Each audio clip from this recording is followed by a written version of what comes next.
Hello, this is Level With Me. This is my show where I play games and talk about what I think is going on in level design. And today, we're playing Fugue In Void by Moshe Link.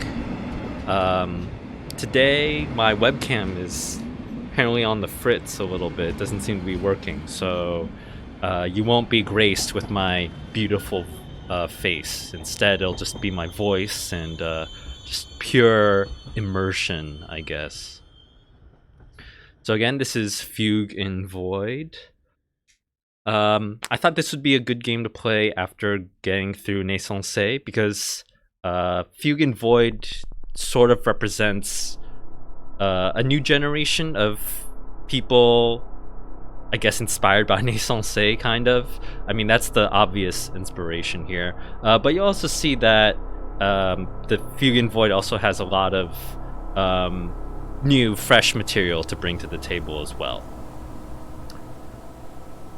The beginning of Fugue in Void does require a little bit of patience because it's trying to lead you in. It's like a very cinematic kind of experience. So it might seem like nothing is happening right now, but something is slowly happening. Again, it's a very cinematic, very slow approach meant to ease us in to the whole thing.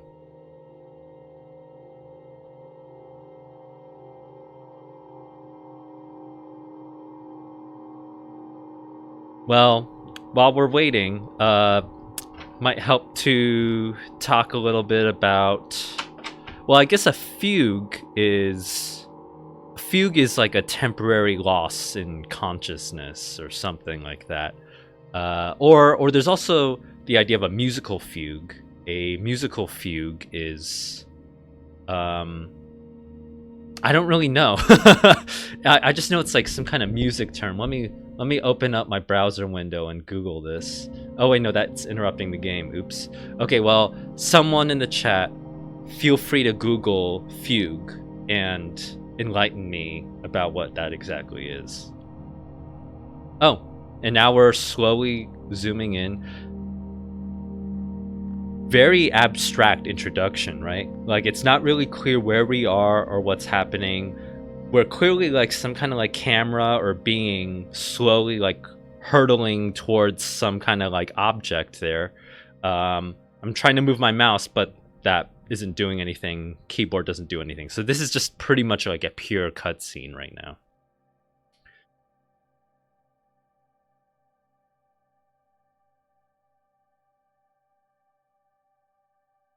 It's very pretty though, whatever's happening.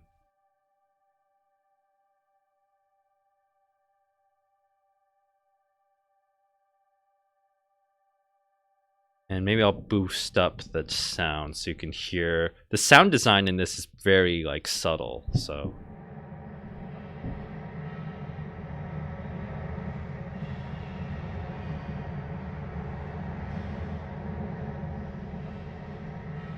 Oh, and the creator of this is in the chat. Hello Moshe.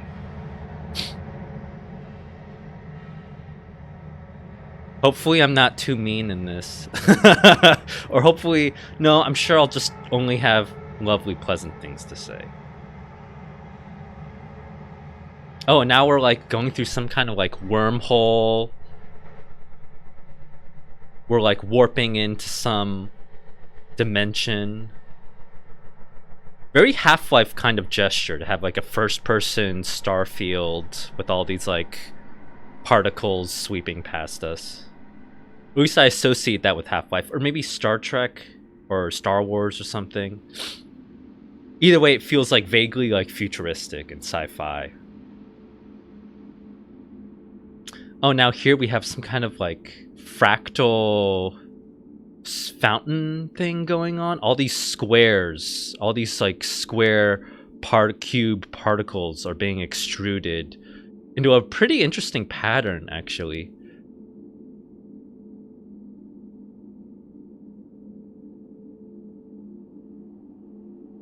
In the chat, Tin Kelp asks, why is there no camera? The camera isn't working for some reason. The light on the webcam is on, but it is not but OBS is not picking it up for whatever reason. Maybe I would have to restart my computer or something, but I figured I was already kind of an hour late on my stream time, so I just thought I would start without the camera. Anyway, I also don't want to ruin Moshe's beautiful work with my face, so maybe this is better. Oh god. Ooh, I really like this. And then the camera zooms, so then we're getting the, just like the 2D projection of that. That's really nice.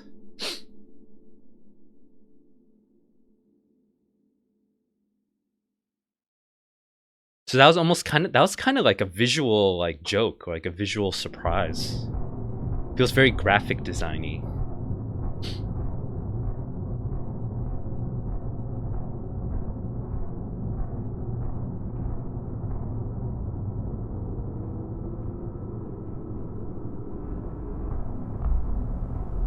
And now it seems like we're flying over some kind of landscape.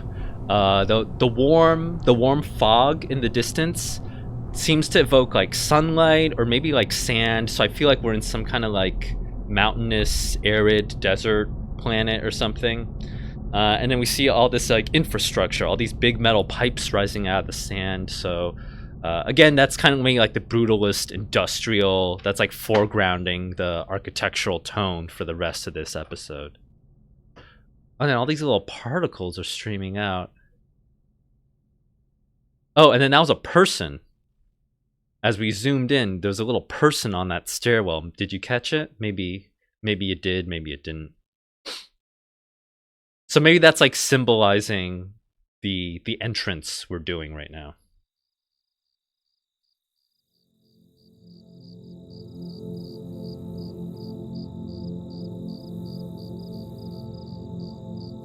This is almost maybe a little bit more radical than Naissance. I don't think Naissance ever had such an extended, slow, dramatic, cinematic lead-in and introduction.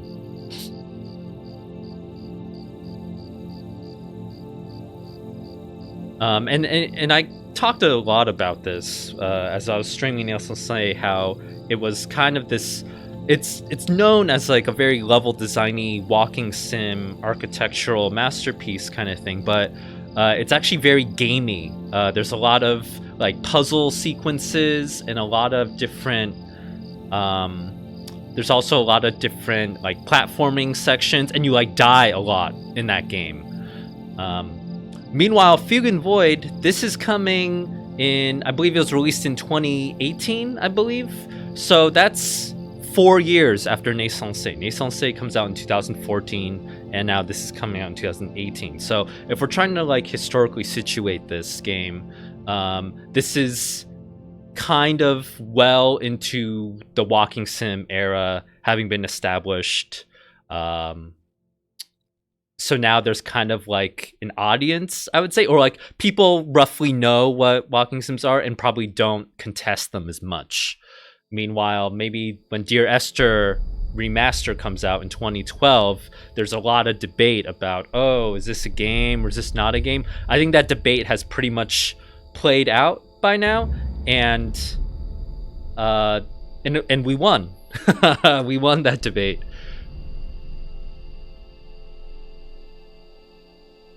Oh, and then this is a gesture back to that other sphere we saw, like maybe a minute ago, where there were particles streaming into it, and now we see that's like a glistening sphere. Really nice surface texture on that. It almost felt like it had the like very metallic gold.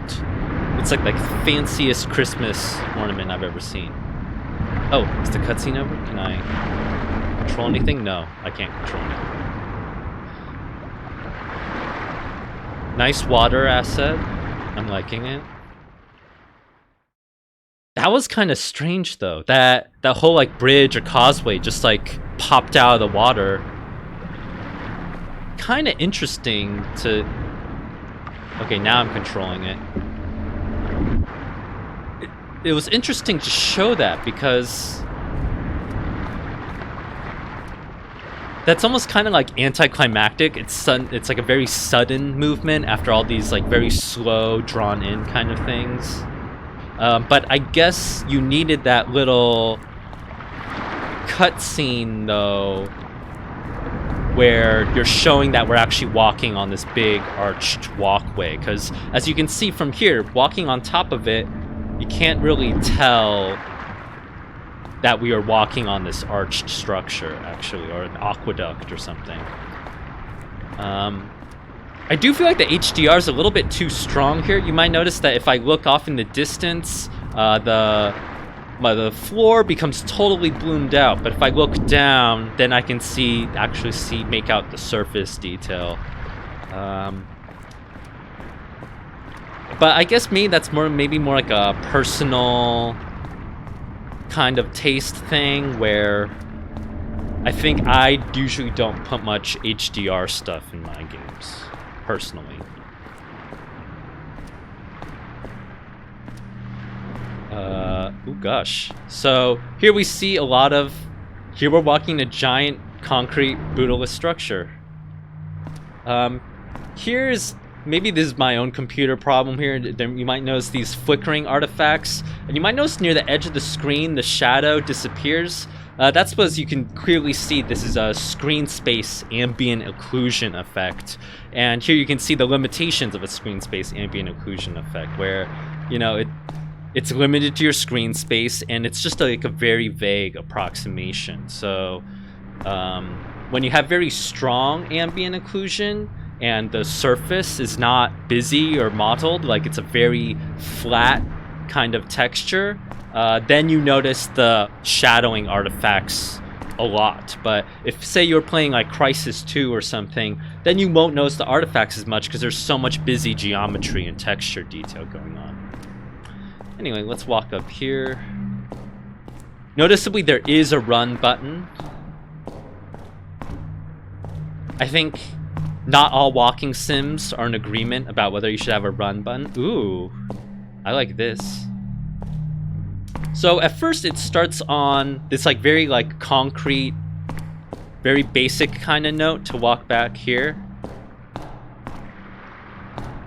And it just looks like the geometry is technically something you could have done in 2004, right? It's like pretty simple. Ooh, I like the circular window right there. That's nice.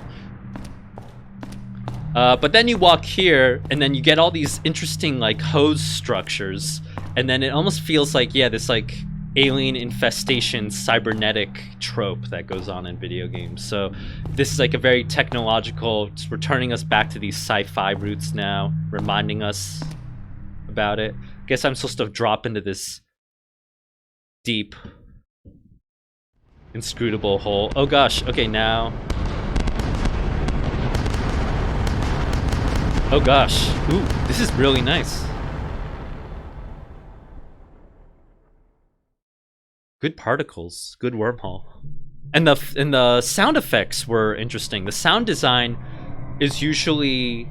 Sound design for wormholes is usually like a very, you know, typical kind of like wormhole, like ambient loop sound, but that sound more like fireworks, which is an interesting approach here.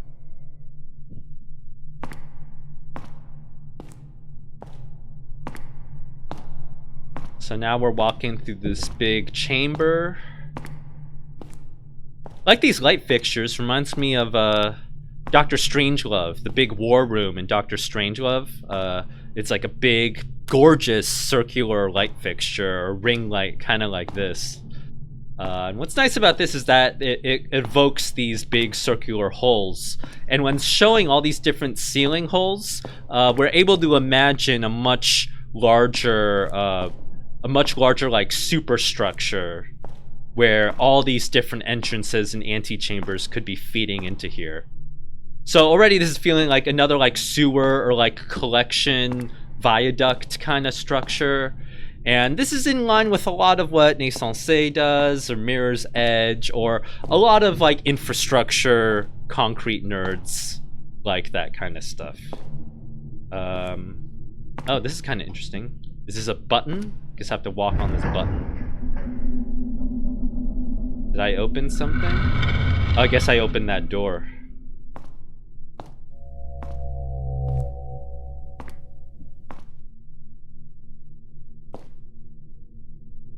Ooh.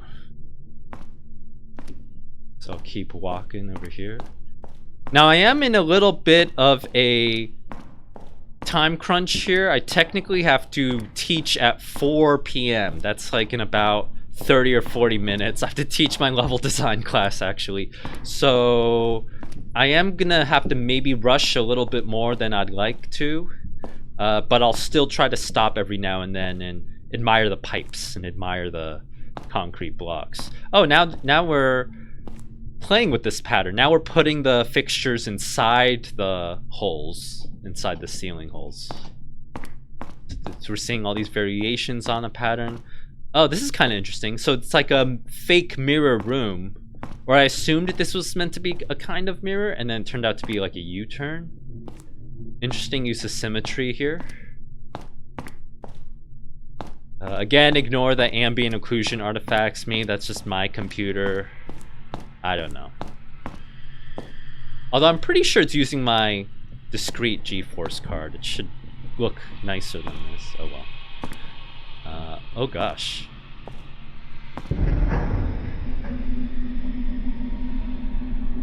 Which way do I go? Do I go down there? Or did that open that door? Maybe that didn't. Is this gonna be a timed puzzle? This almost looks like some kind of like Zelda switch. And when I jump on here, there's gonna be like a ticking clock and I have to go quickly run and run and run.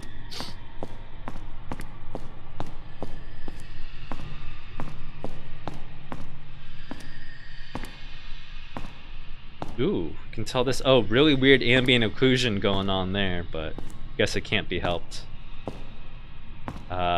Really nice window. Reminds me of Corbusier's Notre Dame Cathedral or church or whatever. It's like super modernist and then has this kind of like big altar with all the. It's like a gorgeous thing where you just all these like cuts of light cutting through the concrete. Naissance actually, I feel like didn't do this much.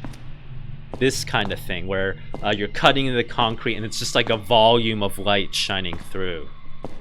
Another big difference from Naissance is that this invests a lot in like micro detail. This is maybe how you can tell this is more of a 2018 game, where the concrete has a lot of texture actually, and Naissance was pretty flat on purpose, not even using more geometry to evoke concrete.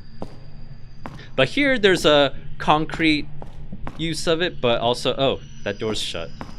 Uh-oh, is it a timed button? Maybe I do have to run past there. Oh wait, no, I think this is the right way. Oh, and there's a jump button. Cool. Okay, let's run over here.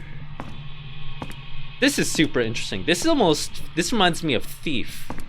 To have just these like side chambers here and then this like stairwell, it's almost like a medieval kind of thing too. To have such a narrow stairwell that's just jutting out randomly like that.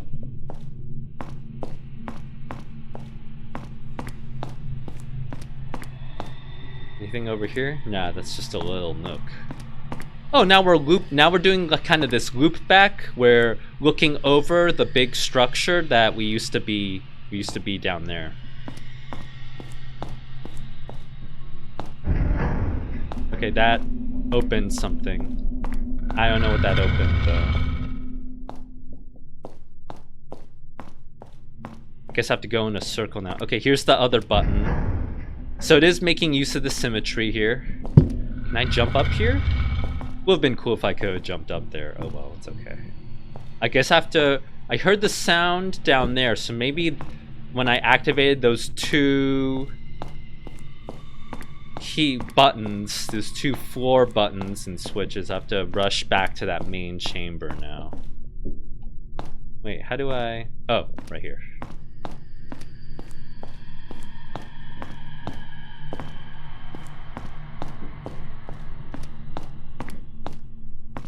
Am I going the right way?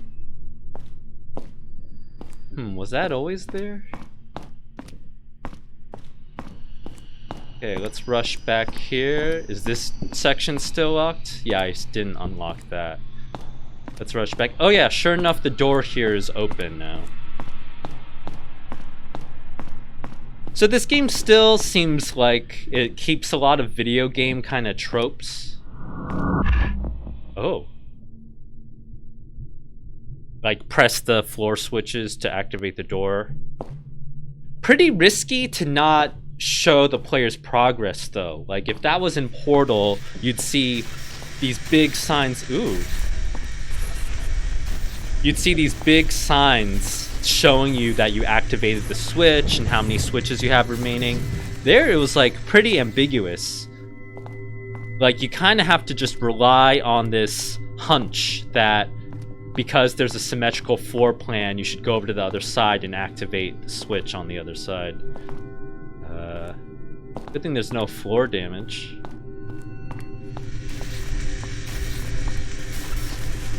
Ooh. This is pretty fancy. This is showing off all the real-time projection shadow. Look at how sharp those shadows are. Pretty nice. This is also kind of maybe a physical... This is more physically inspired, where I could imagine walking into some kind of big art installation that functions like this and relies a lot on physical sculptures casting the lights like this.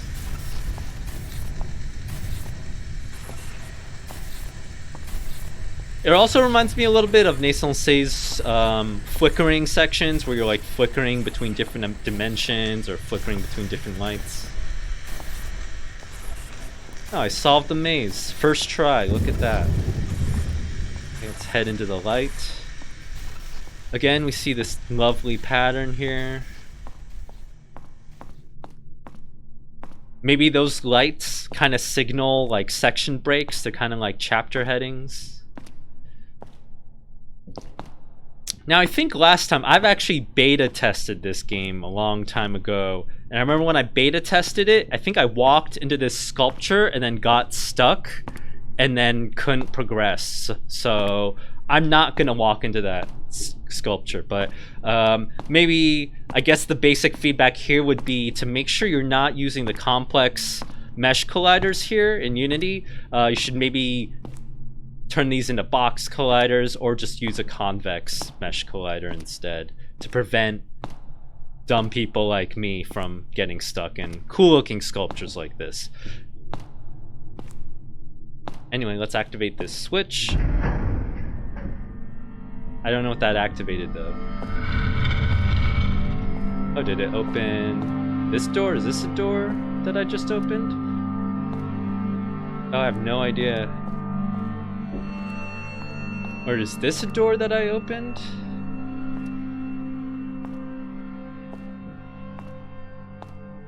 Once again, this is kind of like a Naissance approach a little bit, where you can enter rooms that are just totally pitch black and not be sure where to go. And then a lot of the puzzle, a lot of the solving is in turning your head the right way to see where to go next. Wow, a lot of symmetry, so I could have gone the other way too.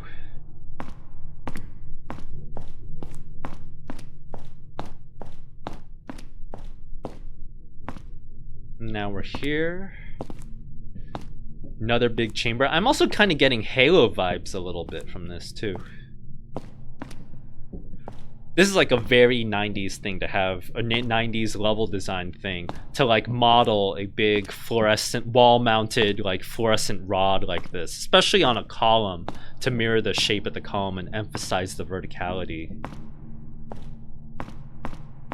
You really see that come into play with Half-Life 1, where Half-Life 1 has this texture lighting system that they build on top of the Quake 1 engine.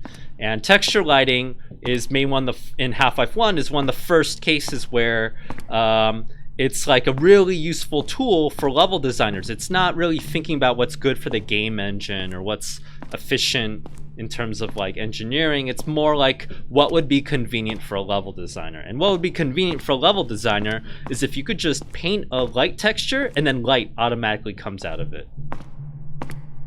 Oh, where am I going? Oh, over here. Also getting a lot of Portal vibes, but this is creepier than Portal ever was, I guess. Ooh. This is really nice. So moving volumes of light. A very nascent station. Oh no, it's leaving without me. Wait, don't leave without me. There's literally a section in Nascent Say where we did this, if you recall. You had to follow the cube of light before it left you behind. Oh. And now all our choices are opening up a lot. It was pretty linear up until now, where now I don't know where to go. Should I go down there or go up here? Up here we can see in the little cracks between the forms, there's some kind of like exterior out there. Oh wow. Really nice work.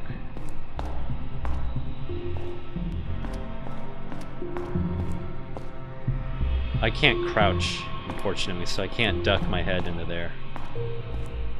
Keep walking around.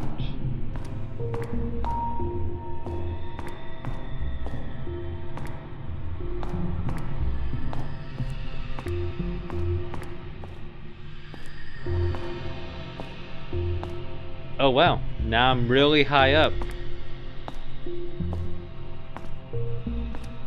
Unlike Nascent Say, you can't fall to your death here. It's pretty safe. I guess that's where I could have come from, so maybe I'll walk here. Do I have to traverse over here? Can I drop down there? No. I guess the critical path is... No, it looks like that's not the right way. Let's see. Yeah, I think we should head down here.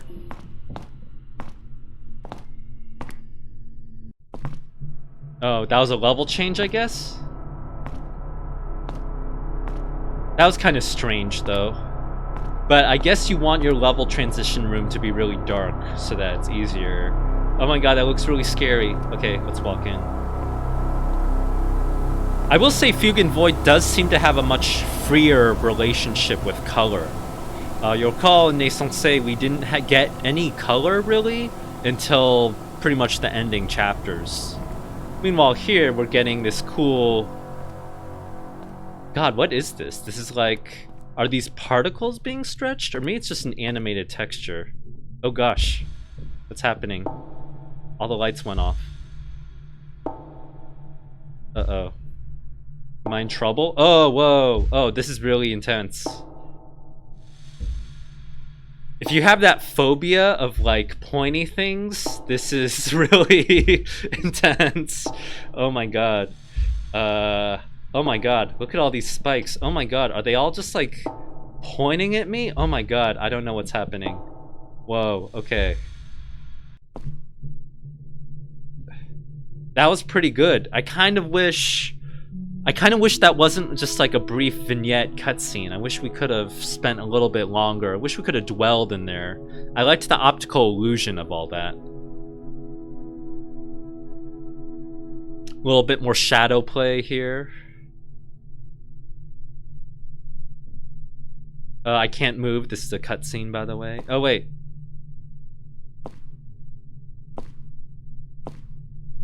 Am I supposed to be trapped? Pressing space just nods my head up and down. Okay, I guess that was a cutscene. Oh no. Oh my god. What the hell is that? Oh, that's so good. Oh my god. Really nice texture. I love that pattern. And it's like on a fabric or something? It's like a metallic cloth sim kind of thing? Or maybe you're just running Perlin noise, a blurred Perlin noise in the shader. Or was that being tessellated? I wonder how he did that. That's really interesting. Well, Moshe, if you're still in the chat, feel free to enlighten us on how you did that segment. Or feel free to keep your secrets, too. That's completely fine, too. Okay, we're here. Let's see... in a big, dusty, feels like a very holy, monumental kind of place. Love these arches. Getting kind of like Eco, De Kiriko vibes. Oh, guess that was a wall. Oops. Am I supposed to drop into this hole? Oh, I can't drop into the hole. That's interesting. So the game is introducing these rules and then suddenly just breaking the rules without any warning.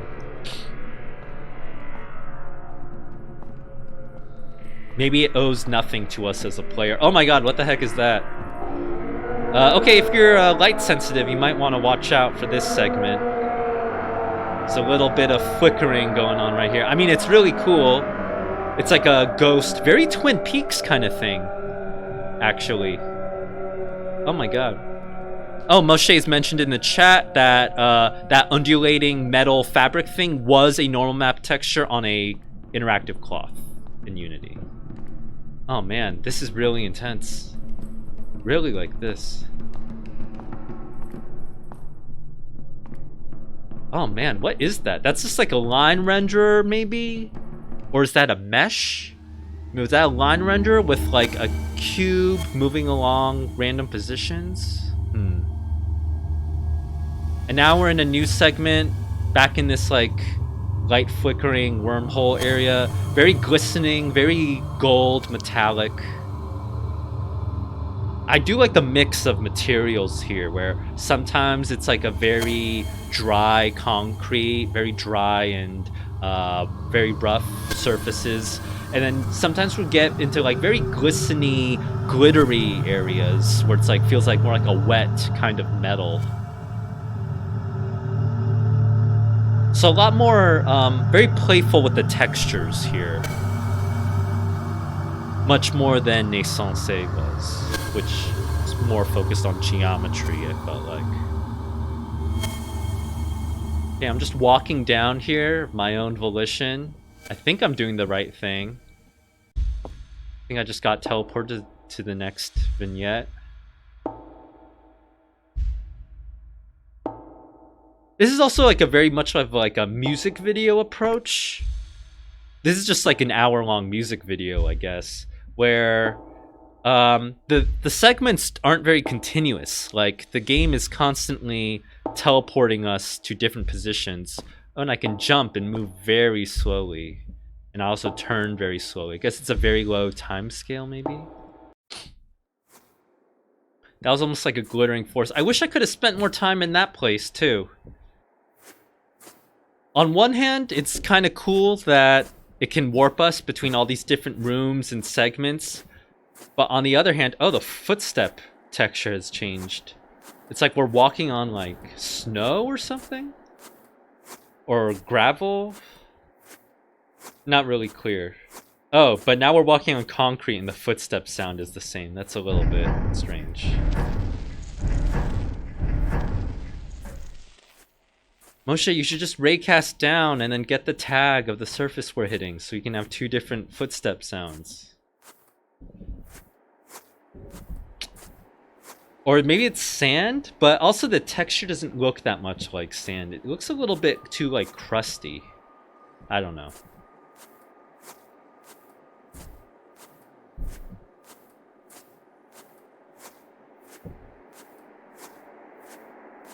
Ooh, really like these shapes right here. Nice forms. Very boxy and blocky. Kind of evoking like ruins, especially with these things. I forget what these things are called. Architecture has a name for these things. I think they were on like Greek temples and stuff. But it feels like very like temple architecture. Well, I like the subtle particles here. So if you're not really sure where to go and you're inside this room, you would see these very subtle sand particles in the distance and know that when you see movement, that usually means you should go there. Ooh. And now this is kind of a naissance gesture as well, where we're walking. Now it's a huge break where we're walking to this big, endless sandy landscape. Oh my god. It's like we're on Mars or something. Nice. And then there's this, looks like a silhouette of some kind. I'm kind of creeped out. I don't really want to approach it, but I guess I have to. Oh. And then it's a fade to black. I did not expect that. I thought the cubes were going to animate. Ooh, I really like that silhouette off in the sky. And I like how we start by looking up in the sky too. That's a nice thing. And now we're back in another sand segment. And it looks like we have to stay within the bounds of these pylons right here.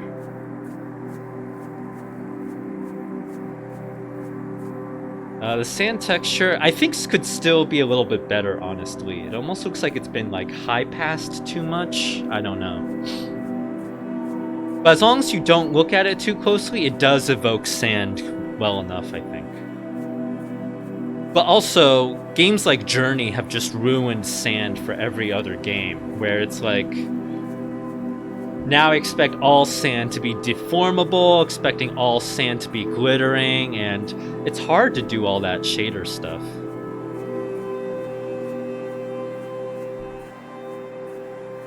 Oh, whoa.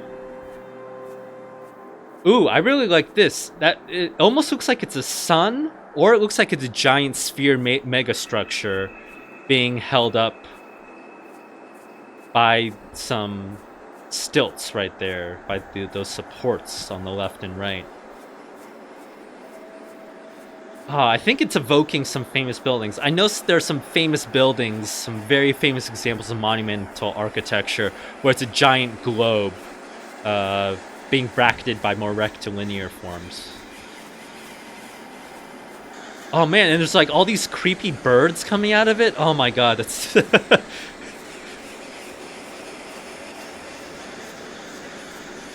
It's kind of defamiliarizing nature in an interesting way that Naissance doesn't really care about nature at all.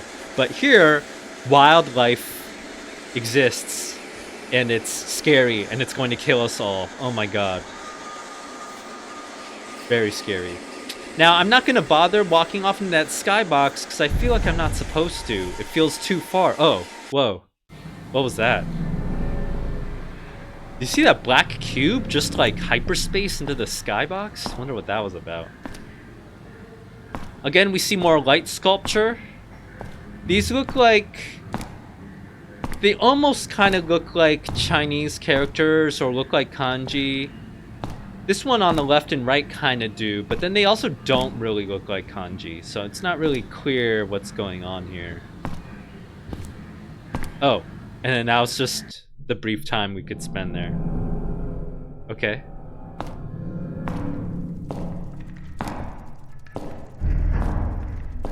Well, I do like how the footstep sound is different.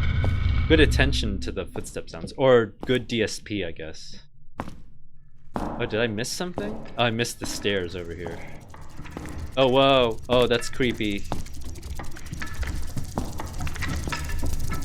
Oh, that's so good. The sound design. Oh, no, I wanted to spend more time there. Come on. Time is fleeting. Memento mori. Oh, God. And all these spikes. Oh, man. Okay, I don't want to spend more time here. Look at all these spikes. Oh, my God. Oh. Oh, my God. Is it gonna hurt me? Should I touch it?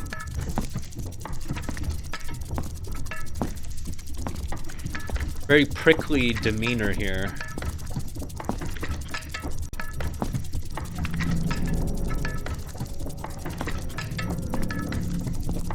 Oh, and all the sound loops are staying the same, so it's layering the sounds as we move through these different chambers. This is some nice particle work, too. Oh wait, no, this is like a cube? These look like cubes or meshes that are rotating in place. You can see that there's like a negative shape. Oh no, come on, okay. Oh no, they're being instantiated in real time though. So this is like a procedural artwork we're kind of experiencing. To me, this resembles a kind of 3D bird's nest. Oh man, birds' nests get really intense. Like, especially weird birds do really weird bird nests, too. So again, I feel like this is evoking nature in some way.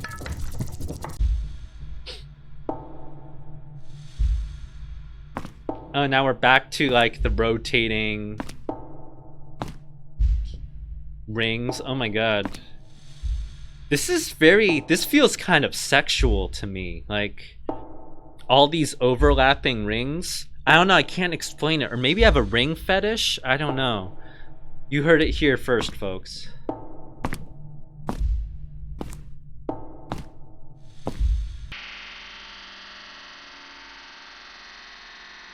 Oh. And now we're in some kind of like difference clouds kind of treatment. My viewpoint's frozen. I can't move around.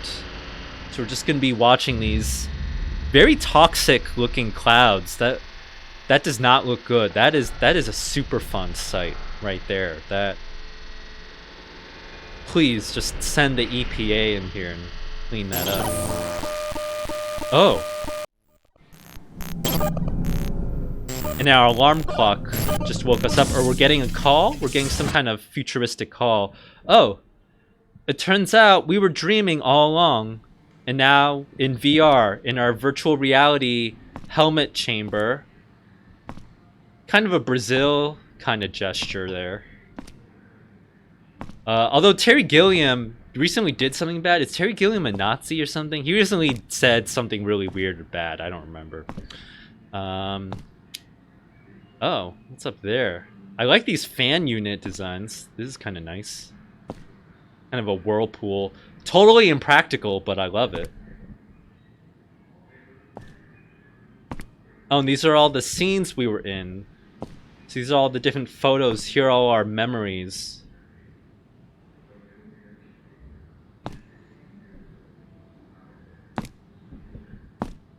Oh, in the chat, people are telling me what Terry Gilliam said. Okay, yeah, he's maybe not a Nazi, but he made fun of, like, diversity and stuff. So, I don't know, typical gross stuff that major men in media do or say now, I guess. But anyway, sorry, this isn't Terry Gilliam time. This is Fugue In Void time. We should not ruin this wonderful scene. Oh, God. So, we live in this giant... This seems very dystopian, kind of. Where we were in VR this whole time. And wait, what is that? That's just like a bunch of bricks? Why would I keep a bunch of bricks in my apartment? Or is that the fuel? Or is that gold? Yeah, I wonder how this world exists. Oh, and there's the strange silhouette person I saw. Okay. Oh, and there's a plant. Again, a gesture back towards nature.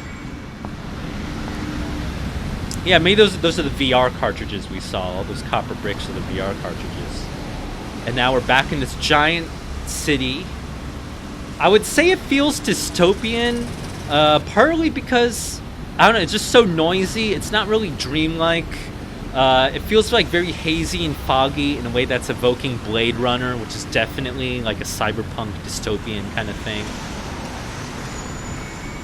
And it just feels like none of us have much space. I live in this giant concrete, like, flophouse tenement kind of thing. I don't know.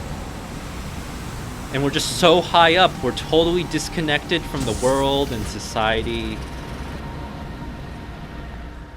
I guess this is the modern condition. This is the way we live now.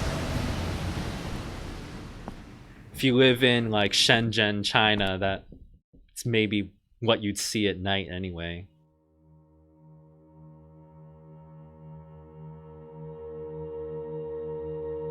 Okay, I have 13 minutes left before I have to go run and teach class. Oh, I guess that's the end.